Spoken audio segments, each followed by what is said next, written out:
I'm curious, with all your advisory board work and talking to people around this retirement planning, and how does this stuff come into play from your research? People thinking about their legacies and in the things that they're telling you beyond just retirement money in tax planning. How's this other stuff come into play? Yeah. Well, and what I'm doing is not getting at that issue. What I'm getting at is freeing up the money to do that kind of thing, right? Because my feeling is you worked hard to save for this nest egg, right? You deserve to use it for your retirement and your family and the causes that are important to you, not give it to the government. But that doesn't answer the question, how do you get there?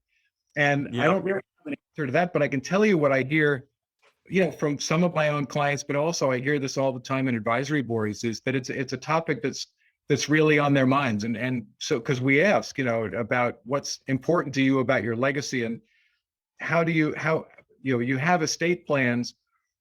How are you talking about that to the next generation? That their adult child is probably their executor and their trustee, but we ask them about that. And what I hear is that there's a real dilemma on with these folks, because they really want to pass along their values, and they want to talk about how to pass that along, and they don't know how to do it, and they're uncomfortable doing it, and they're even uncomfortable when it comes to the money part. So when we say, have you discussed your estate plans with the kids who are going to inherit it?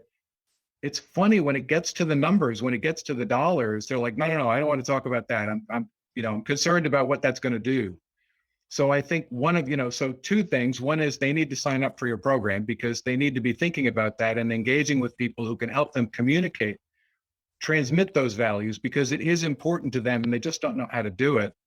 And also I would say that you can do that without talking about the dollars. And so exactly get in the way. I would, please just, get somebody to have a family meeting, or, take a sabbatical to reflect on this and learn how to do it, or engage your advisor to do it, or whatever it is. But talk about the values and talk about how you want things to be worked out, and what kind of mark you want to leave, and leave the dollars out of it. The dollars aren't integral to this. So don't let the dollars get in the way.